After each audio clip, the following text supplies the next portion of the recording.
तो आज हम जिस विषय पर यहाँ मनन चिंतन करने आए हैं, विचार करने आए हैं, ये हम आदिवासियों के लिए बड़ा ही महत्वपूर्ण है।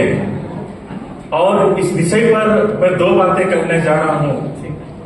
पहली बात कि पंचायत राज अधिनियम जो कि संविधान के 73वें संशोधन के अनुसार 1993 में लागू होता है भारत के विभिन्न जगहों में।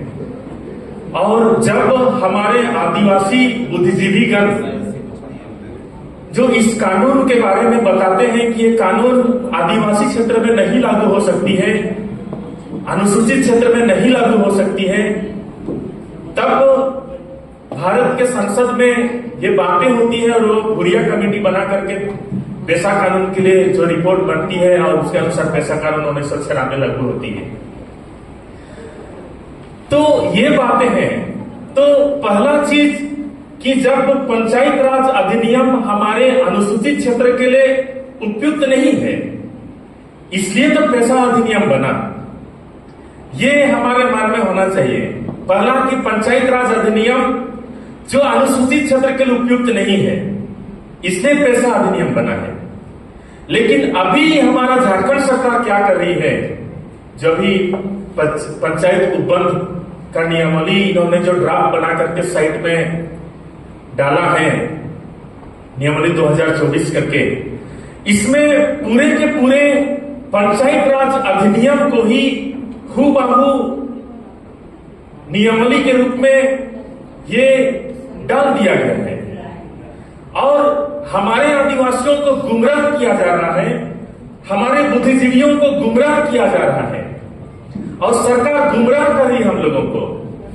यही पेशा नियमावली है ऐसा कहकर।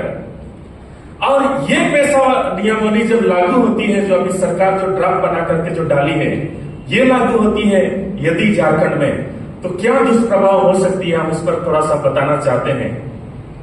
पंचायत राज अधिनियम अभी भी लागू है। पंचायत राज अधिनियम के अनुसार अभी काम हो रहा है। त्रिस्तरीय पंचायत चुनाव हुआ, मुखिया बने, पंचायत समिति के प्रमुख बने, जिला परिषद बने और मैं भी उसका एक सदस्य हूं। अभी भी 15 फाइनेंस का पैसा सीधे पंचायत राज संस्थाओं को जा रही है और वे पंचायत राज के संस्था जो है वे अपने अनुरूप, अपने अनुसार जो अपने क्षेत्र में जो समस्याएं हैं विभिन्न रूपों में, उन समस्याओं के निदान के लिए इस पैसा का उपयोग किया जा रहा है, काम हो रही है। लेकिन आप सभी देख लीजिए, हम में से अधिकतर लोग ग्रामीण क्षेत्र से आते हैं। गांव में मुखिया है, वार्ड सदस्य हैं, प्रखंड में पंचायत समिति के प्रमुख हैं, जिला परिषद है, अन्य लोग हैं। लेकिन देख लीजिए कि क्या ये सारी योजनाएं आपके अनुरूप बन रही है, क्या आपकी इच्छा के अनुरूप बन रही है? क्या हमारे गांव में यदि पीसीसी सड़क बन रही है तो क्या जितना प्राकलन बनाया गया है उसका पूरा पैसा उसमें खर्च हो रहा है? क्या जितने एनजीओ, जो कोई एनजीओ महाराष्ट्र का है, कोई राजस्थान का है, कोई नोएडा का है, कोई दिल्ली का एनजीओ है, ये सारे आपके पैसा खा रहे हैं। विभिन्न वेंडर, जो कोई वेंडर बिहार के हैं, कोई यूपी के हैं, छोटा छोटा दुकान पंचायत में लगा करके वेंडरगिरी कर रहे हैं, इनके खाते में पैसा जा रहा है। ये डाटा पंचायत में, मेरी पंचायत करके एक साइट है, उसमें ऑनलाइन किया जाता है, ऑनलाइन अपलोड है, आप देख सकते हैं कितना कितना कितना पैसा साल में, करोड़ों रुपया एक वेंडर के खाते में जा रहा है। ग्राम सभा के नाम से फर्जी ग्राम सभा बैठाया जा रहा है और लाभुक समिति का चयन होती है, पूरा पंचायत का पैसा एक ही लाभुक समिति के खाते में जा रहा है, लाखों रुपया।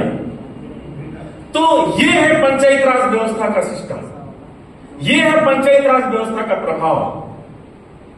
तो ये सरकार का एक ही मानसा है कि पेशा नियमावली कह करके जो पंचायत राज का जो धारा है उसको नियमावली बना करके हमारे ऊपर जो थोपा जा रहा है। सरकार की एक ही मानसा है, हमारे क्षेत्र में जो बहुमूल्य खनिज है इसको हड़पना, जमीन का हस्तांतरण करना, हमारे जमीन जो विभिन्न नियम कानून हमारे जमीन की रक्षा के लिए हैं, और अभी तक हमारा जमीन कई जगहों पर सुरक्षित है, विभिन्न जगहों पर सुरक्षित नहीं है कानून होने के बावजूद।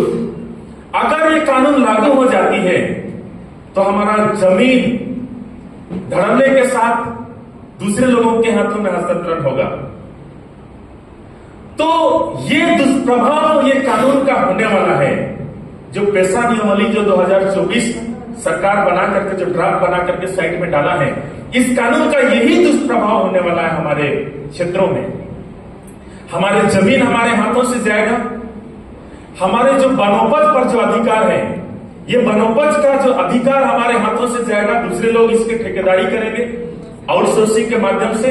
बिहार का आदमी फायदा उठाएगा, यूपी का आदमी फायदा उठाएगा, महाराष्ट्र का एनजीओ फायदा उठाएगा, उनके खाते में पैसे जाएंगे।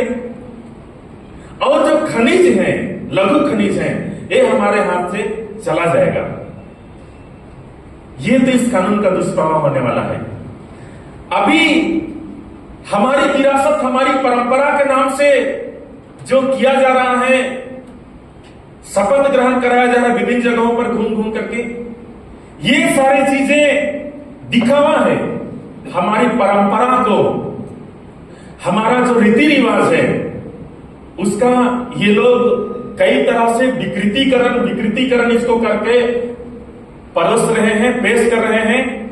और हमारा जो परंपरा है, हमारा जो पुराने समय से चली आ रही जो रीति रिवाज है, इसको समाप्त करने का साजिश ये लोग किया है। इसलिए इसका तरह तरह से इसको विकृत करने का कोशिश ये लोग कर रहे हैं। तो साथियों, आज हम इस मंच से यही आग्रह करना चाहते हैं।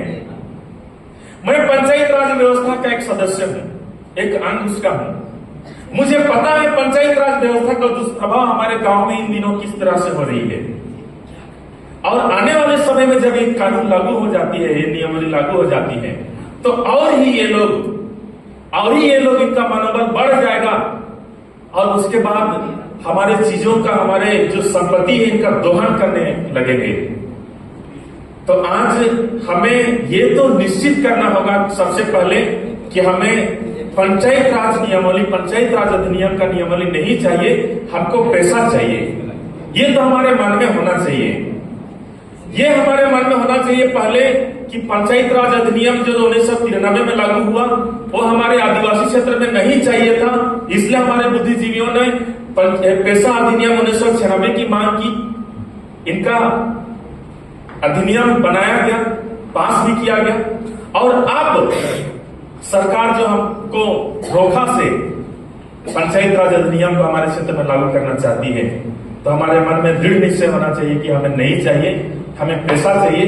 यदि हम चाहते हैं हमारे जमीन को बचाने के लिए, यदि हम चाहते हैं हमारे परंपरा, हमारी संस्कृति को बचाने के लिए, यदि हम चाहते हैं हमारे खनिज को बचाने के लिए, तो हमें निश्चय करना होगा कि हमें नियमावली नहीं चाहिए, हमें पैसा हूबहू चाहिए। तो बहुत बहुत धन्यवाद सबों का और एक बार चला।